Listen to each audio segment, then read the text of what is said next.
اعوذ باللہ من الشیطان الرجیم بسم اللہ الرحمن الرحیم یسألونک عن الخمر والمیسر قل فیہما اثم کبیر ومنافع للناس واثمہما اکبر من نفعہما ویسألونک ماذا ينفقون قل العفو کذالک یبین اللہ لکم الآیات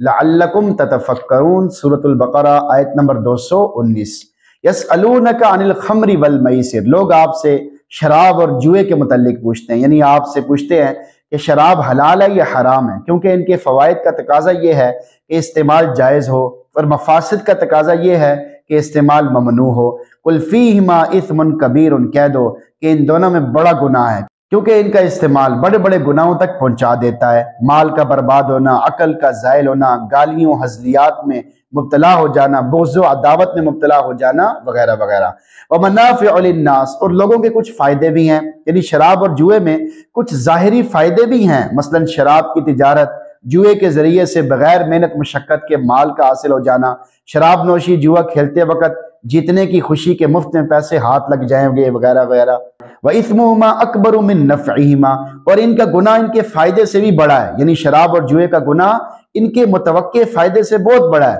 کیونکہ یہ اللہ رب العزت کے ذکر اور نماز سے روکتے ہیں، اور ان کے ذریعے آپس میں عداوت، دشمنی، بغض پیدا ہو جاتا ہے، ان سے مال بھی برباد ہو جاتا ہے اور عقل بھی تباہ ہو جاتی ہے۔ یہ عقل کی تباہی کا ہی نتیجہ ہے کہ شرابی جب نشے میں ہوتے ہیں تو ناشائستہ حرکتیں کرنے لگ جاتے ہیں۔ ابن ابی الدنیا رحمۃ اللہ علیہ فرماتے ہیں کہ میں ایک شرابی کے پاس سے گزرا، وہ نشے میں تھا اور اپنے ہاتھ پر پیشاب کر رہا تھا اور پھر اس پیشاب کو اپنے چہرے پر مل رہا تھا۔ نفع کے لیے جمع اور گناہ کے لیے واحد کا صیغہ لفظ استعمال کرنے میں حکمت۔ اس جگہ یہ بات قابل غور ہے کہ حق تعالیٰ نے شراب اور جوئے کی منفعت کے بیان میں تو جمع کا صیغہ اختیار فرمایا، یعنی ومنافع للناس، اور مضرت کے بیان میں صیغہ واحد اختیار فرمایا، یعنی اسم، جس سے اس حقیقت پر متنبہ فرمانا منظور ہے کہ اگر کسی چیز میں ہزاروں فائدے بھی ہوں مگر اس میں ایک گناہ بھی ہو، یعنی اللہ تعالیٰ کی ناراضگی کا ادنا شائبہ بھی ہو، تو ہزاروں فائدے ایک گناہ کے سامنے ہیچ ہیں، ختم ہے۔ کیونکہ جس طرح اللہ تعالیٰ کی رضا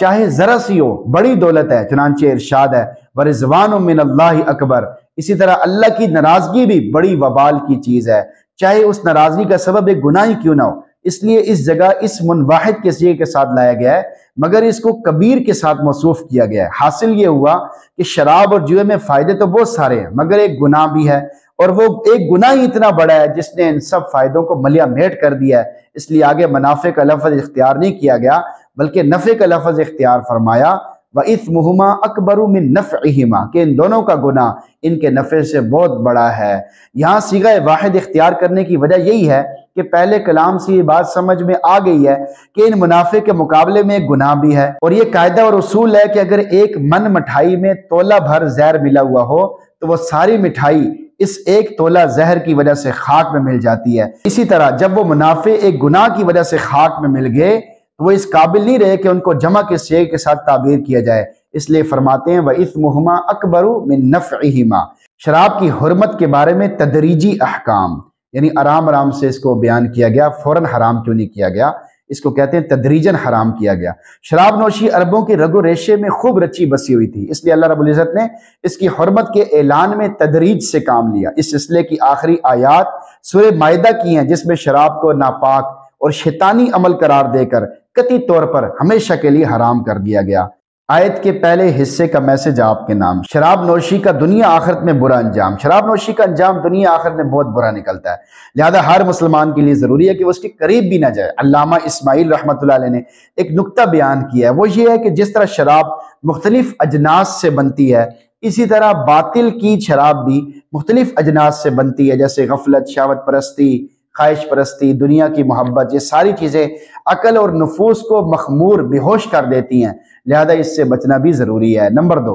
یہ حلال ہونے کی دلیل نہیں ہو سکتا۔ آیت کریمہ کے اس حصے سے ثابت ہوا کہ اگر کسی ناجائز چیز یا کسی حرام کام میں چند دنیاوی فائدے بھی نظر آ رہے ہوں تو ضروری نہیں ہے کہ وہ چیز حرام قرار نہ دی جا سکے، جیسے چوری، ڈکیتی، دھوکہ فریب میں اگرچہ کچھ ظاہری فائدے بھی نظر آتے ہیں مگر یہ فائدے ان کے حلال اور جائز ہونے کی دلیل نہیں ہو سکتے۔ وَيَسْأَلُونَكَ مَاذَا يُنْفِقُونَ، اور آپ سے پوچھتے ہیں کیا خرچ کریں، یعنی اللہ رب العزت کی خوشی کے لیے کیا خرچ کریں، کتنا خرچ کریں۔ واضح ہے کہ اس سے پچھلے رکوع میں بھی اس طرح کا سوال آیا ہے، مگر وہاں مصارف کا ذکر کیا اور یہاں مقدار کا ذکر کیا جا رہا ہے۔ قُلِ الْعَفْوَ، کہہ دو جو تمہاری ضرورت سے زیادہ ہو، یعنی جو مال تمہاری اپنی ضرورتوں اور حاجتوں سے جس قدر زیادہ ہو اتنا اللہ رب العزت کی راہ میں خرچ کرو، تاکہ تم سارا مال دے کر پریشانی میں نہ پڑ جاؤ۔ البتہ جو اللہ تعالیٰ کے ایسے عاشق ہیں کہ ان کو سارا مال ہی فضول اور زائد نظر آتا ہے، بلکہ مال کے خرچ نہ کرنے سے ان کو پریشانی ہوتی ہے، جیسے حضرت ابوبکر صدیق رضی اللہ تعالیٰ عنہ،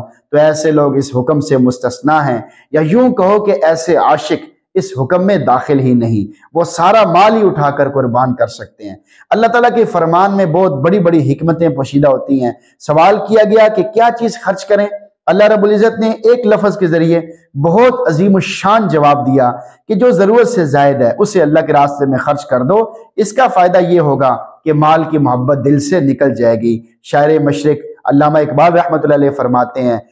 جو حرف قُلِ الْعَفْوَ میں پوشیدہ ہے اب تک، اس دور میں شاید وہ حقیقت ہو نمودار۔